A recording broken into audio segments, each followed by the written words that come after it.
Nah, Cek Susan boleh sedikit jelaskan tentang sebenarnya LGBT itu apa ya?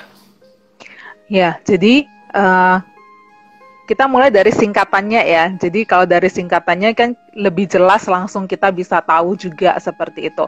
Nah, kalau L kan berarti lesbian. Itu Mm-mm. artinya perempuan yang tertarik dengan sesama jenis, yaitu perempuan. Seperti itu.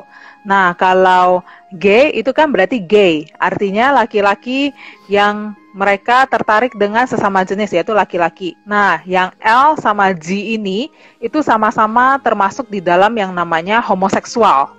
Jadi adanya Hmm. ketertarikan kepada sesama jenis.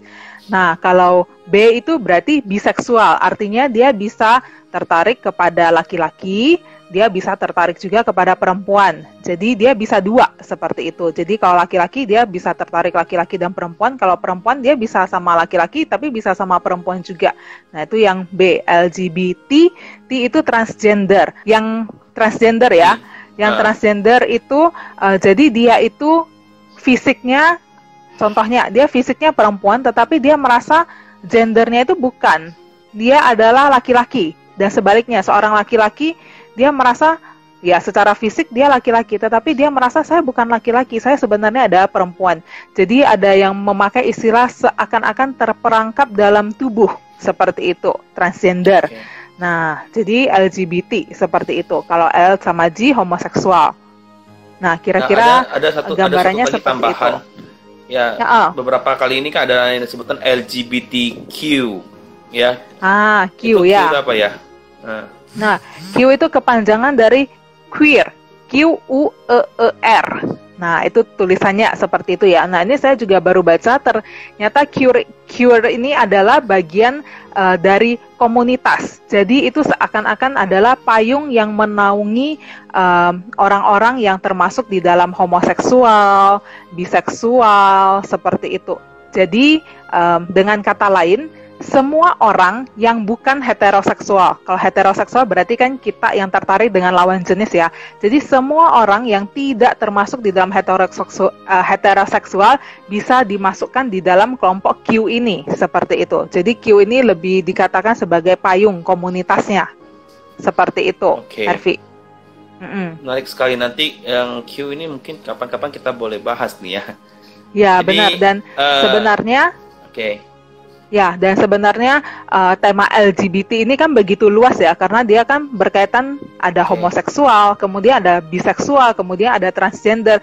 Jadi saya pikir mungkin hari ini kita lebih fokus ya kepada pembahasan salah satu aja, karena nggak mungkin kita bisa bahas tiga-tiganya, bahkan satu aja itu begitu kompleks. Jadi kalau boleh saya usurkan kita hari ini berbicara terutama lebih banyak tentang homoseksual, seperti itu. Baik, kalau begitu Mm-mm. nanti kapan-kapan kita mungkin ada LGBT sesi 2. Nanti kita Nah, bahas yang mungkin silahkan. biseksual atau transgender atau yang queer ya. Ya, Oke, sekarang jadi kita pada malam hari ini kita lebih fokus kepada L dan G-nya, yaitu ya, lesbian homoseksual, sama eh, gay, sama apa namanya gay ya. ya. Nah, eh, apakah semua orang yang tertarik sesama jenis itu bisa disebut sebagai homoseksual? Nah, jadi em, lebih banyak itu kita mengatakan homoseksual. Jadi di Indonesia ini sendiri kita selalu kan mengkaitkan oh homoseksual itu berarti apakah dia sudah gay seperti itu. Nah, Hmm. jadi homoseksual itu sendiri juga punya banyak aspek ya. Jadi ada aspek dari perilaku seksualnya. Kemudian ada aspek juga dari orientasi seksualnya. Kemudian juga ada yang berkaitan dengan identitas seksualnya. Nah, seringkali kita itu mengatakan kalau misalnya ada orang yang punya pergumulan ketertarikan kepada sesama jenis, kita langsung mencapnya itu sebagai gay. Padahal ya nggak seperti itu. Maksudnya orang yang mengatakan diri bahwa dia adalah gay, dia secara identitas dia sudah menerima, oh saya gay, saya tertarik dengan lawan jenis. Dan biasanya mereka yang menamakan diri gay seperti itu, mereka itu bahkan sudah masuk ke dalam yang namanya perilaku seksual. Misalnya maaf ya, kayak tidur dengan sesama jenis. Nah, mereka itu orang-orang yang menyatakan diri bahwa saya gay dan saya terima itu dan saya mau hidup sebagai gay. Nah, itu mereka bisa kita katakan sebagai gay. Tetapi juga di satu sisi ada orang-orang yang memang sangat bergumul dengan ketertarikan sesama jenis ini. Nah, orang-orang seperti ini saya pikir tidak tepat ya kalau kita langsung mencap mereka sebagai gay seperti itu. Karena ya mereka bergumul dengan ini juga dan mereka yang nggak mau ada perasaan tertarik kepada sesama jenis karena mereka tahu, apalagi sebagai orang Kristen kita tahu ini sesuatu yang nggak benar, ini sesuatu yang berdosa seperti itu. Oke, jadi kalau gay itu saya konfirmasi adalah mereka yang sudah memproklamirkan diri mereka untuk hidup sebagai gay. Benar, mereka memproklamirkan diri mereka hidup sebagai gay, mereka menerima identitas itu dan bahkan mereka melakukan aktivitas seksual itu seperti itu. Jadi kita nggak sembarangan mengatakan homo lu homo, nah gay lu gay, nah nggak seperti itu sebenarnya, karena itu kan satu cap ya, satu label ya. Kalau gitu sekarang saya pertanyaan gini, apa sih yang kira-kira menyebabkan orang itu menjadi homoseksual? Ada yang bilang bahwa itu adalah faktor genetik, benar nggak sih? Ya, jadi banyak faktor ya sebenarnya ya untuk seseorang itu akhirnya bisa masuk ke dalam homoseksualitas seperti itu.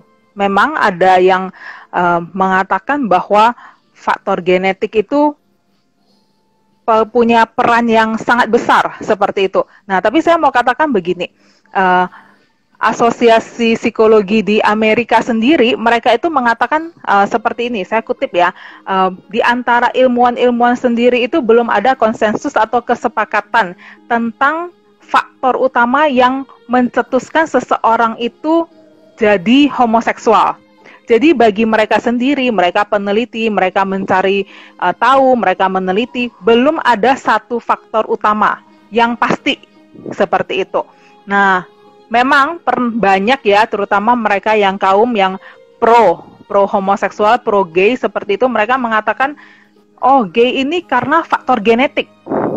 Nah, memang ada penelitian-penelitian tentang ini, terutama saya ambil satu penelitian yang cukup terkenal, yaitu penelitian dari Bailey dan Pillard.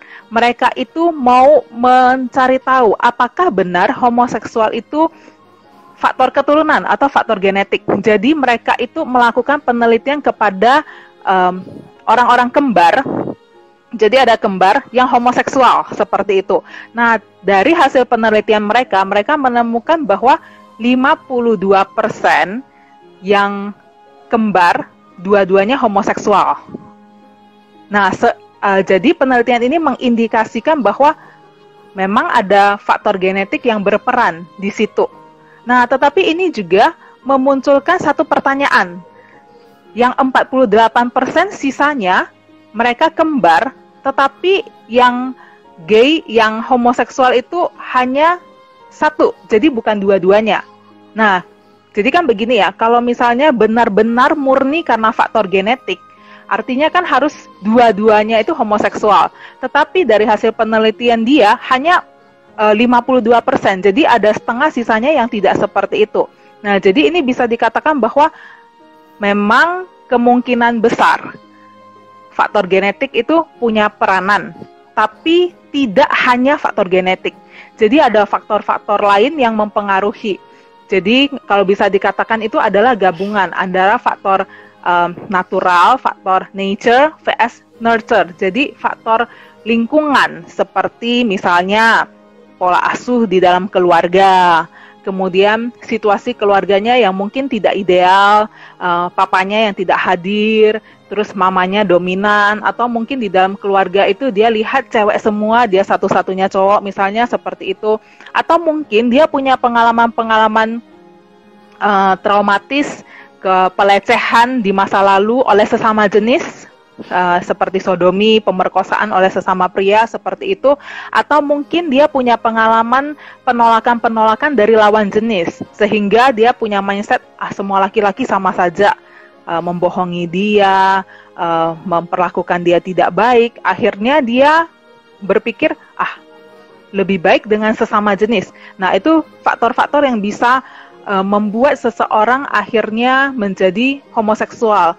Nah, ada juga faktor coba-coba. Kan udah, apalagi akhir-akhir ini ya, maksudnya sejak kita tahu LGBT itu disahkan di Amerika, nah itu kan pergerakannya itu kan sangat menyebar tuh di mana-mana, dan bahkan dari anak-anak kecil aja mereka tahu LGBT, walaupun belum tentu mereka mengerti.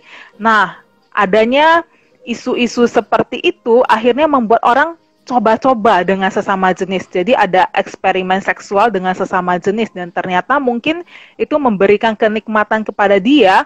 Nah, akhirnya dia berubah orientasi seperti itu. Nah, jadi bukan hanya faktor genetik, tetapi bisa begitu banyak faktor yang membuat akhirnya seseorang itu jadi homoseksual seperti itu. Jadi homoseksual itu bisa dipelajari ya? Bisa dikatakan begitu. Jadi enggak semuanya ya, tetapi ini ada kasus per kasus. Ada juga yang misalnya dia dari sejak remaja memang dia tertariknya hanya kepada sesama jenis, tetapi ada juga yang mempelajarinya, itu hasil dari eksperimen-eksperimen seksual. Nah, itu bisa seperti itu, dari unsur lingkungan, dari pola asuh, pengasuhan seperti yang tadi saya katakan. Nah, itu bisa juga. Wow.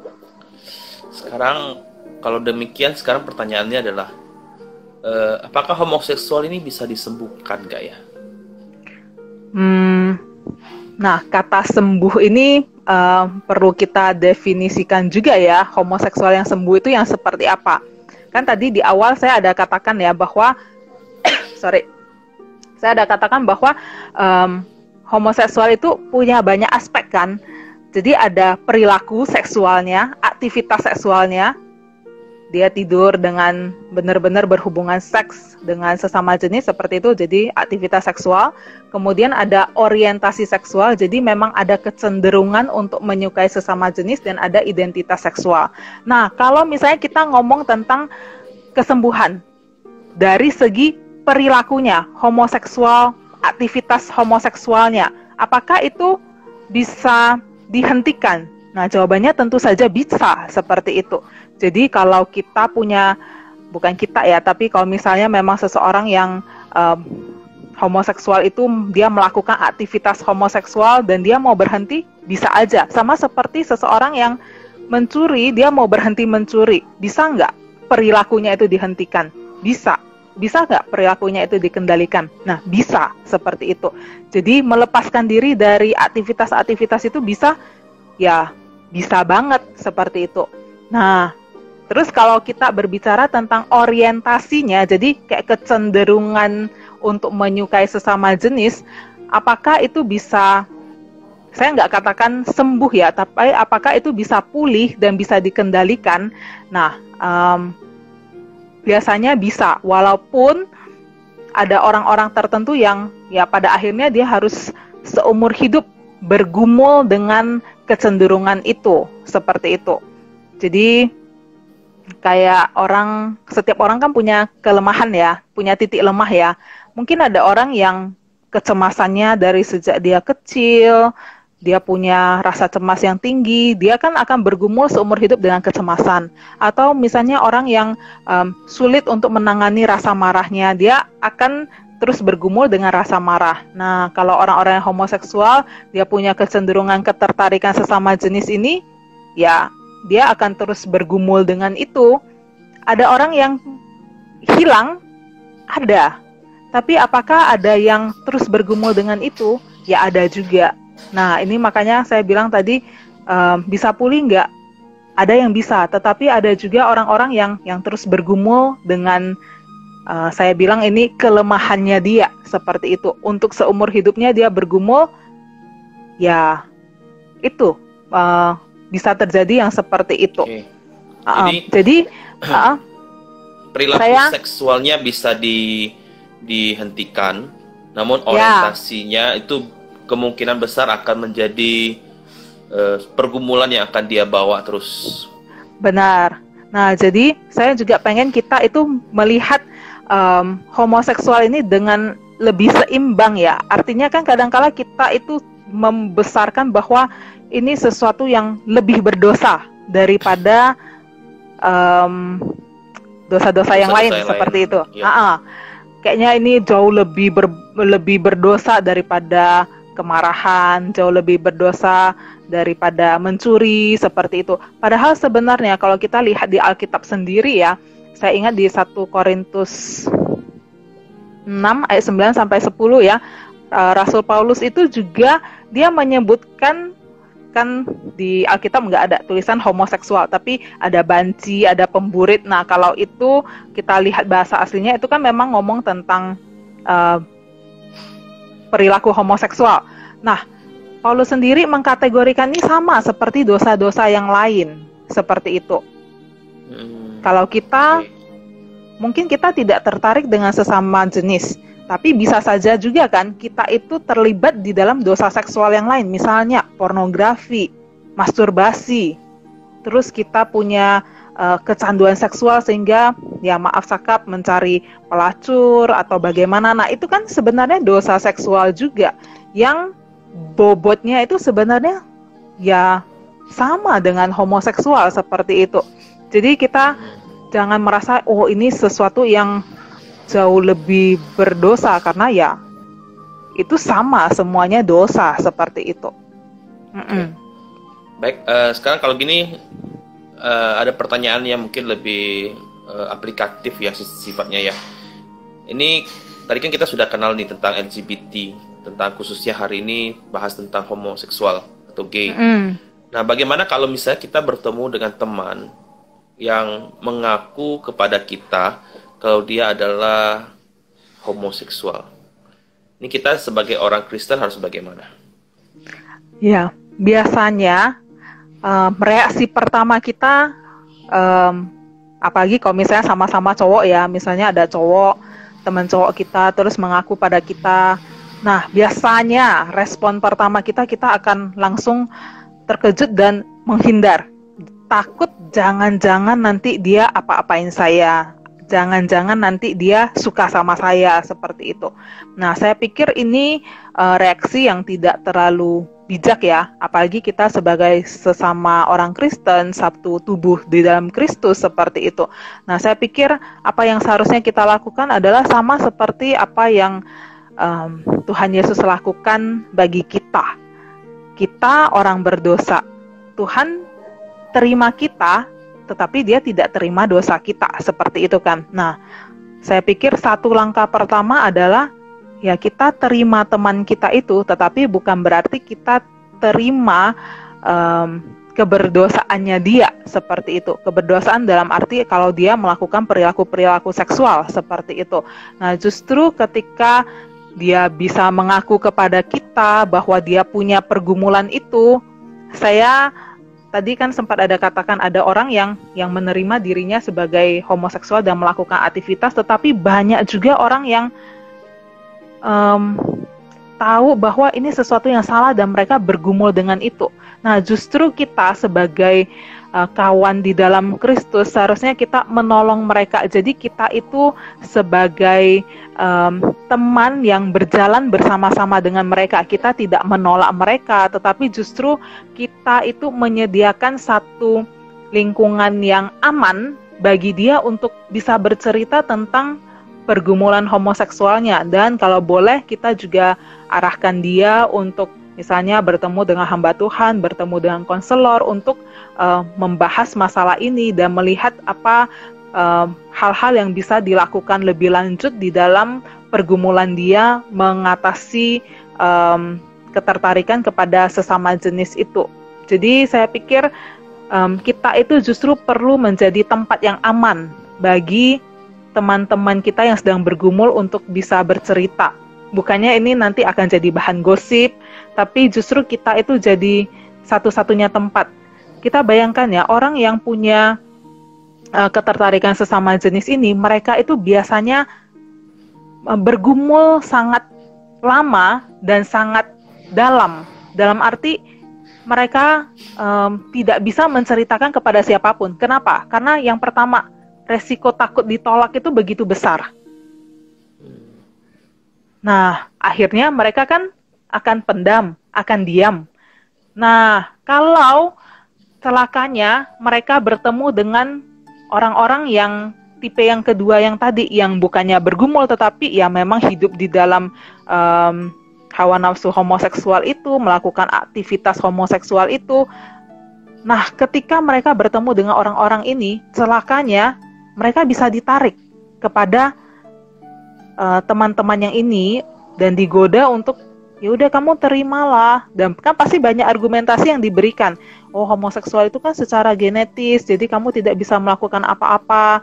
Banyak argumentasi-argumentasi yang diberikan sehingga teman kita, karena dia tidak berani untuk ngomong kepada kita, dia akhirnya beralih kepada teman-teman sesamanya yang dia anggap sesamanya yang menerima mereka. Dan akhirnya terjerat semakin lama masuk ke dalam aktivitas homoseksual dan tidak bisa meninggalkan itu. Nah, justru ketika kita tahu dan mungkin ada teman yang mengaku kepada kita, mari kita rangkul mereka, dalam arti menjadi tempat yang aman bagi mereka untuk bercerita, mendorong mereka untuk mencari pertolongan lebih lanjut. Dan kalau misalnya sesama pria ya, misalnya ada satu teman pria yang mengaku pada Hervey bahwa dia homoseksual, justru disitulah kita menunjukkan bagaimana mengasihi pria yang tepat, bukan yang sudah terdistorsi seperti yang mereka pikirkan, tetapi tunjukkanlah ini loh persahabatan pria yang tepat, yang benar itu yang seperti apa. Nah, dari situ dia akan belajar, oh ternyata sesama pria persahabatannya tidak harus secara seksual, tapi justru ada persahabatan yang erat di dalam Kristus, yang murni, yang apa adanya, yang memang bukan bernafaskan seksual seperti itu. Nah, jadi dia belajar sesuatu yang baru gitu. Oke. Baik. Terima kasih untuk penjelasannya, Cik Susan. Oke, teman-teman silakan kalau ada pertanyaan tentang topik kita malam hari ini, khususnya tentang homoseksual, ya, tentang gay, ya, silakan untuk boleh ya. Oke, ada pertanyaan. Ini kayak kasusnya Jonathan Tan, seorang transgender yang memiliki suami yang tidak tahu kalau istrinya seorang transgender. Lalu pernikahannya hancur, terus bertobat dan sekarang banyak melayani di berbagai gereja. Iya. Oke, Jonathan Tan ini pernah dengar kesaksiannya, saya juga pernah dengar kesaksiannya. Iya, jadi seorang transgender yang bisa berubah. Iya, saya pikir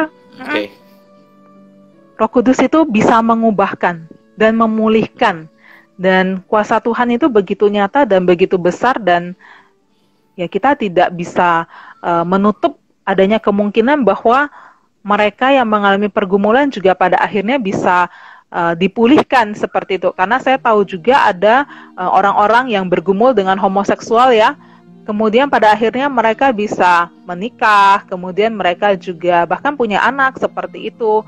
Dan walaupun kecenderungan homoseksual itu ada, tetapi mereka bisa mengendalikan dan mereka punya kehidupan pernikahan yang bahagia dengan lawan jenis seperti itu. Nah, jadi itu sesuatu yang sangat dimungkinkan sebenarnya.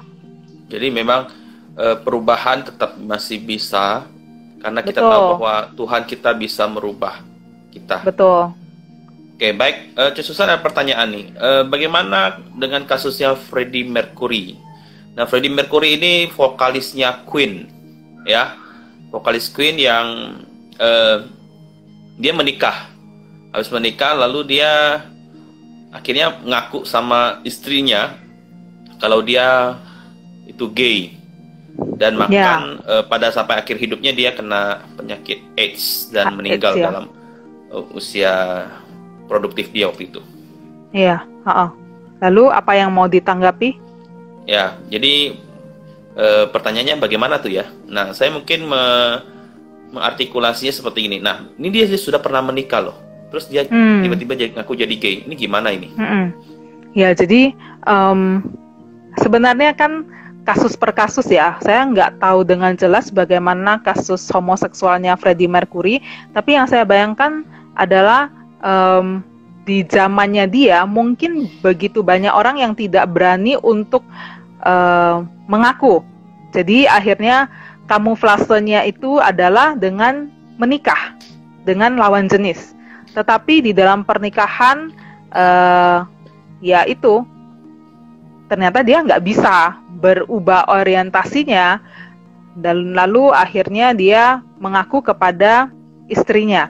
Nah, sebenarnya kalau untuk kasus-kasus seperti ini ya, makanya kita di satu sisi kita perlu melihat dulu ketika homoseksual itu memang ada menjadi pergumulan, menikah itu mungkin ada sebagian orang yang menganggap itu sebagai jalan keluar, tapi itu bukan jalan keluar bagi saya pribadi, karena justru kamu tanpa memproses pergumulan homoseksualmu, kamu akhirnya menarik orang lain, lawan jenis yang akan jadi pasanganmu, kamu juga menarik dia untuk masuk ke dalam relasi yang akhirnya nggak sehat, seperti itu kan. Nah, jadi memang jangan melihat menikah itu sebagai salah satu jalan keluar, seperti itu.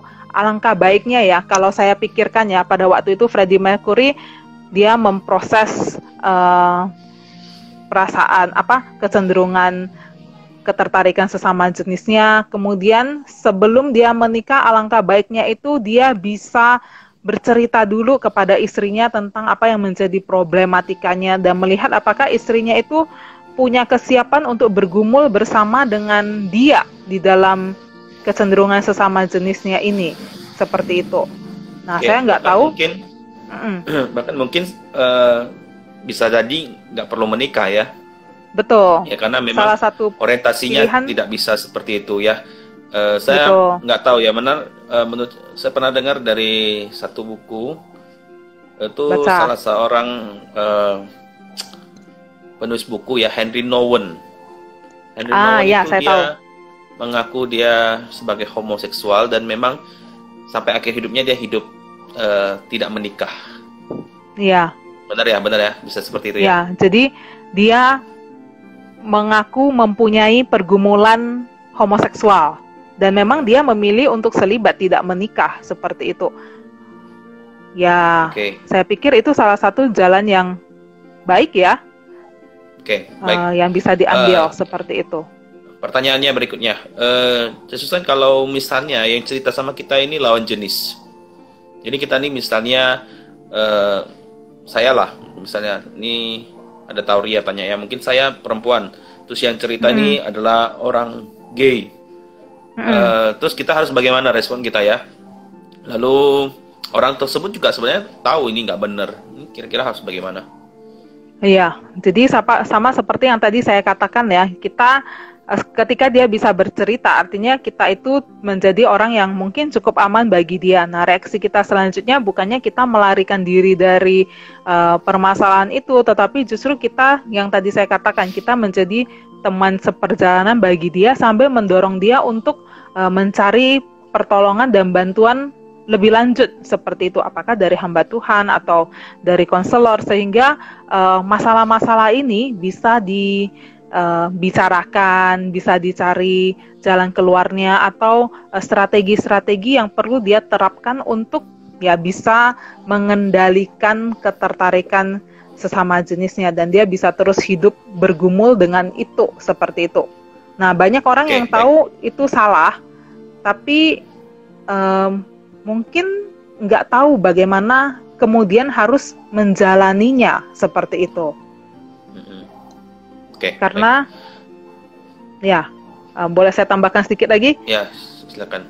Ya, karena keinginan belum tentu harus diwujudkan dalam perilaku, seperti itu. Baik ya. Nah, ini ada pertanyaan. Ini kalau ya menyambung tentang Freddie Mercury ya, katanya dia jadi gay itu karena ditinggal istri, depresi, lalu jadi gay. Itu memang seperti itu kah?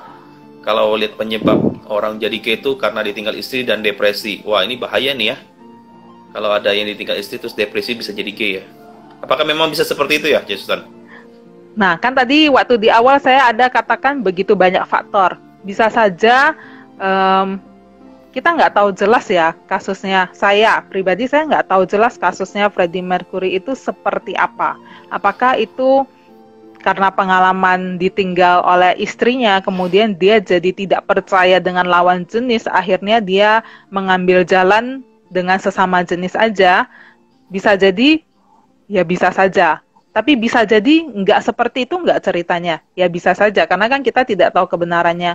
Tapi salah satu faktor yang bisa mempengaruhi seperti yang tadi saya katakan, yaitu pengalaman-pengalaman traumatis, ada dibohongin cowok, mungkin berpacaran berkali-kali,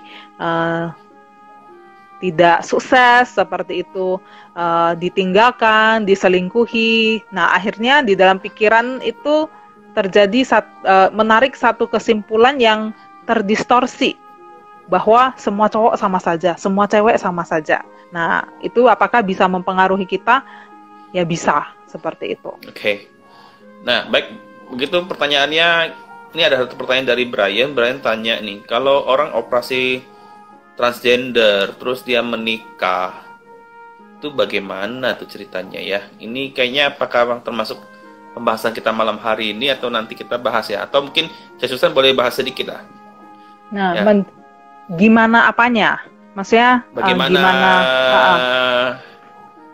apanya ya? Disampaikan di sini bagaimana tanggapannya aja. Ya pastinya itu sesuatu yang bertolak belakang dengan kodratnya ya, seperti itu. Tetapi yang seperti saya katakan tadi, memang pada akhirnya orang-orang yang bergumul dengan hal ini, ya ada dua. Mereka yang tahu bahwa ini sesuatu yang tidak benar, dan mereka terus bergumul dengan itu, mereka tetap mencoba hidup mengasihi Tuhan, mereka tetap hidup di dalam jalannya Tuhan, sambil terus bergumul dengan ini. Atau yang tipe yang kedua, mereka yang merasa bahwa it's fine, it's okay, dan aku mau hidup seperti itu gitu.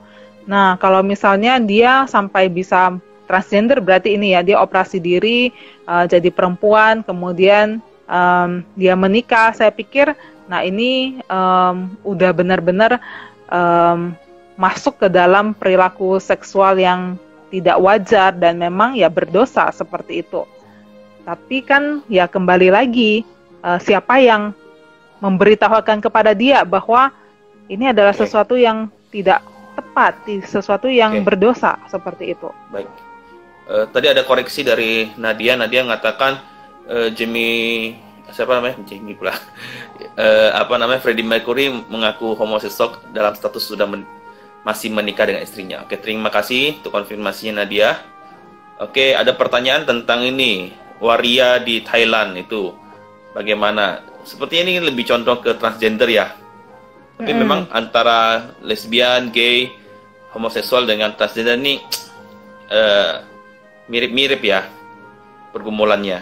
Karena itu kan berhubungan dengan orientasi identitas seksual ya. Nah, jadi kalau misalnya transgender, jadi seperti ini ya, pergerakan homoseksual dan juga LGBT lah pada umumnya, itu kan sekarang ini mereka itu lebih bergerak kepada hak asasi manusia seperti itu, dan mereka mereka tidak mau lagi berkutat di ranah moral. Kalau kita bicara secara alkitabiah, secara teologis, dosa, nah itu kan berarti hal-hal moral. Nah, tetapi mereka ini justru bergerak di ranah hak asasi manusia, di ranah hukum, dan mereka itu ingin supaya pemerintah menerima mereka sebagai kaum minoritas yang terzolimi, seperti itu ya. Nah, jadi ini ada unsur politiknya juga, dan ya kembali lagi kepada masing-masing negara. Mereka kan punya kondisi politik, kondisi sosial ekonomi tersendiri yang bisa mendorong mereka untuk mengambil satu keputusan tertentu seperti itu. Nah, secara pribadi saya pikir kalau misalnya yang di Thailand, nah itu kan berkaitan juga dengan faktor pariwisata dan juga perekonomian mereka seperti itu. Nah, saya pikir lebih ke ranah itu sih. Oke.